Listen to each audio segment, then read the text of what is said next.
मैं सुमन धनगर अपने चैनल सुमन हिंदी वाटिका में आपका स्वागत करती हूँ। आज हम 10वीं कक्षा के कोर्स ए की एक कविता जिसका शीर्षक कन्यादान है, इसको पढ़ेंगे और इसका भावार्थ भी समझेंगे।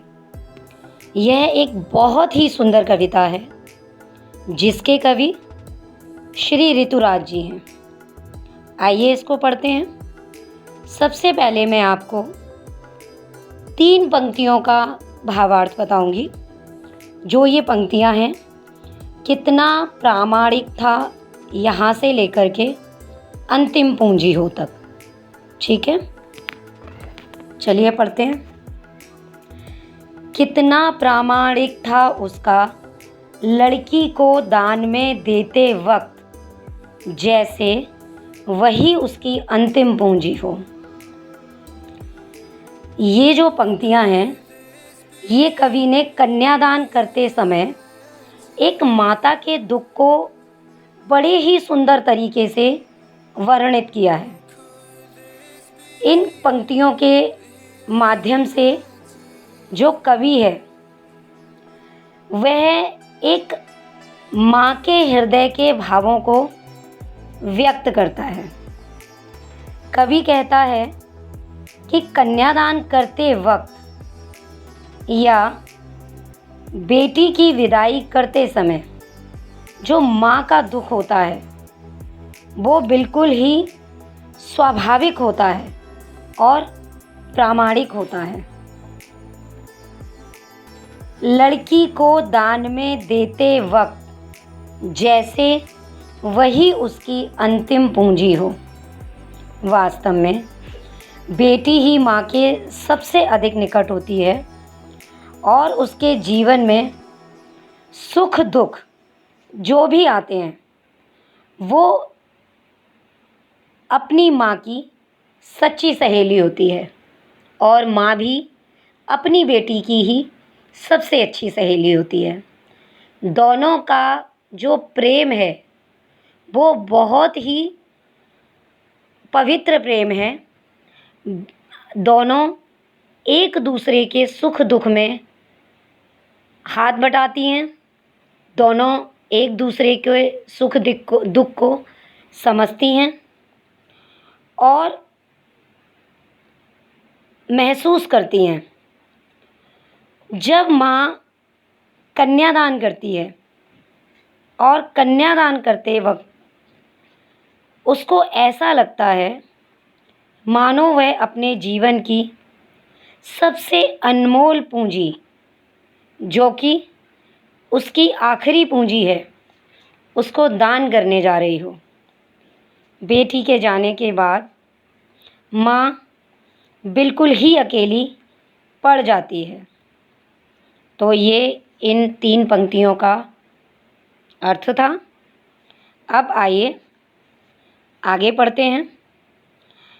लड़की अभी सयानी नहीं थी, अभी इतनी भोली सरल थी कि उसे सुख का आभास तो होता था, लेकिन दुख बाँचना नहीं आता था।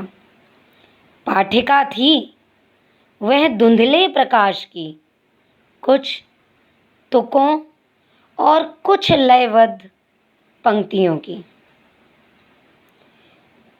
इन पंक्तियों में कवि ऋतुराज कहते हैं कि लड़की अभी इतनी समझदार नहीं हुई थी, इतनी सयानी नहीं हुई थी कि वह दुनियादारी की बातों को समझ सके। सयानी का मतलब होता है अभी इतनी बड़ी नहीं हुई थी। और जब बच्चा बड़ा नहीं होता तो उसे दुनियादारी की समझ नहीं होती है। तो पुराने समय में जो लड़कियों की शादी की जाती थी वो बहुत ही कम उम्र में कर दी जाती थी, क्योंकि ऐसा मानना था कि लड़कियां पराया धन होती हैं और जितनी जल्दी इनको दे दिया जाए, ये अपने घर चले जाएं, उतना ही हमारे लिए अच्छा रहेगा। तो लड़की जब तक बड़ी नहीं हो पाती थी तब तक उसकी शादी कर देते थे। तो ऋतुराज जो कवि हैं, उन्होंने एक ऐसी स्थिति का वर्णन किया है कि जिस स्थिति में बेटी का जब विवाह हो रहा होता है तो बेटी बड़े ही सुंदर सपने सजोती है अपनी शादी को लेकर के, लेकिन उसको नहीं पता होता है कि दुनियादारी क्या है, और वो इस दुनियादारी की बातों को समझने में बिल्कुल ही असमर्थ होती है, क्योंकि वो अभी आयु में बहुत छोटी होती है, वो बहुत ही भोली भाली होती है और बहुत ही मासूम होती है कि उसे सुख का आभास तो होता था। उसे अपने माता पिता के घर में सिर्फ और सिर्फ सुखों की ही अनुभूति होती है, उसे सिर्फ सुखों के बारे में ही पता होता है, लेकिन उसे पारिवारिक जिम्मेदारियां, इन और लोगों के बीच रहने के तौर तरीके, इन सब की समझ उस भोली, नादान और मासूम बच्ची में नहीं होती है। लेकिन दुख बाँचना नहीं आता था। सुखों को तो वो समझती थी, क्योंकि उसने अपने माँ बाप की छाया में कभी भी दुखों को देखा ही नहीं था। तो उसे भला कैसे पता चलता कि दुख आखिर होते क्या हैं। उसे तो सिर्फ और सिर्फ जो एहसास था वो था माँ बाप के घर में सुखों का। इसलिए उसे जीवन में आने वाले दुख और परेशानियों के बारे में अभी कुछ पता ही नहीं है, और ना ही उसे अपने दुखों और परेशानियों को किसी के साथ बांटना आता है और ना ही हल करना आता है। पाठिका थी वह धुंधले प्रकाश की, कुछ तुकों और कुछ लयबद्ध पंक्तियों की। अब कवि ऋतुराज कहते हैं कि जिस तरह से धुंधले प्रकाश में हम किताबों में लिखे अक्षर को साफ साफ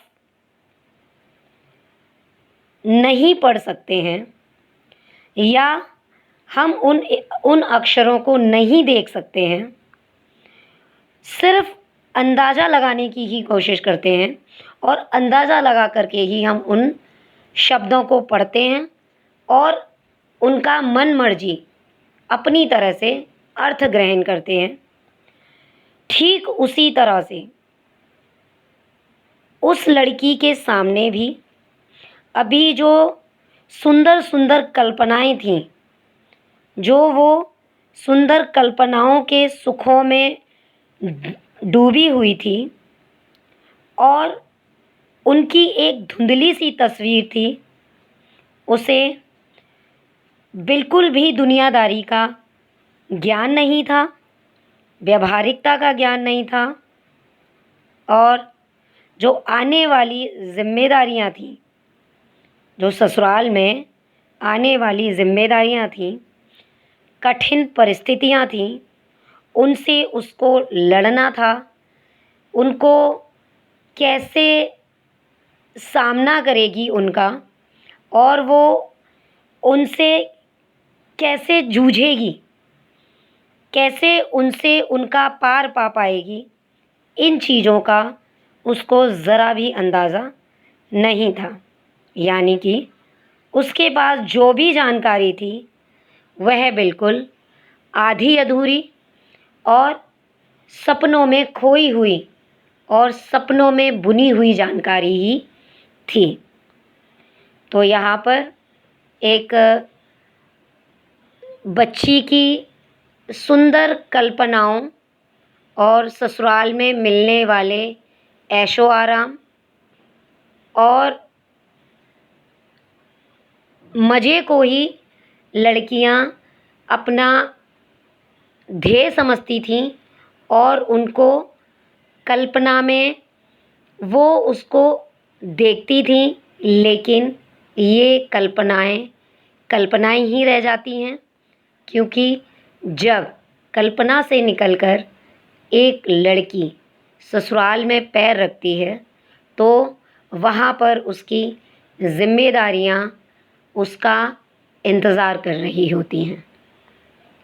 आइए अब आगे पढ़ते हैं।